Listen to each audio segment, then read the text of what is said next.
of the week is when we talk to Megyn Kelly. Let's do that right now in the United States. The host of the Megyn Kelly Show joins us from the Megyn Kelly studio in the world of Megyn Kelly. Have I said her name enough? Here she is. Hello, Megyn. Great to be with you, Paul. Lovely to see you. So one of the nice guys of American politics tried to be nice while running for president and no one wanted him. Tim Scott is out, and where he sends his 1 or 2% of the vote, let's see.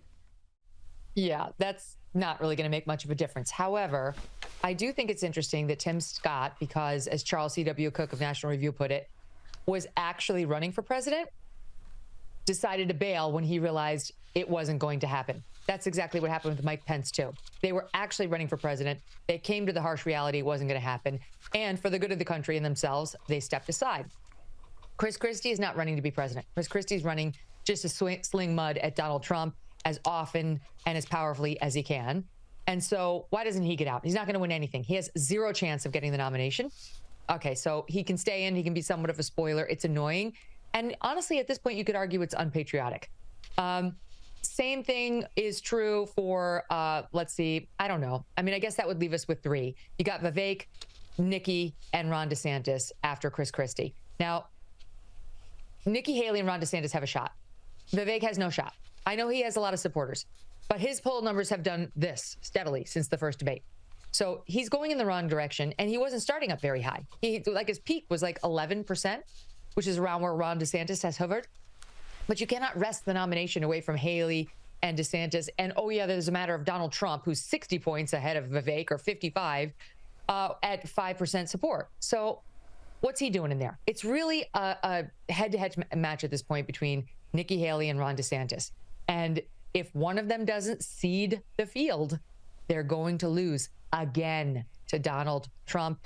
New York Times poll that we spoke about in some detail last week, the deeper version of it has come out in the past couple of days, and it shows Trump on 39, Biden on 35, but then RFK on 25. You've also got Jill Stein, who was there in 2016 running for the Greens, and the Senator Manchin, Joe Manchin, of course, who's getting out of West Virginia, and he's going to go on a national tour, which of course may well mean he ends up as a potential option. Now, again, none of these people that aren't the Republican or the Democrat end up becoming the president.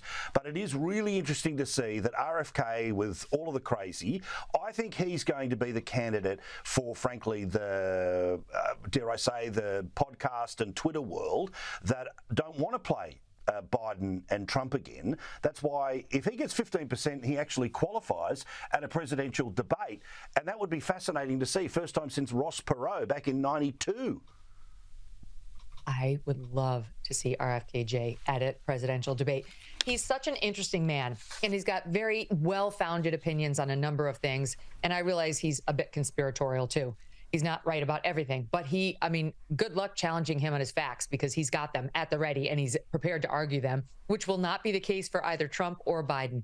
But alas, we are in fantasy world because there's not going to be any general election debates.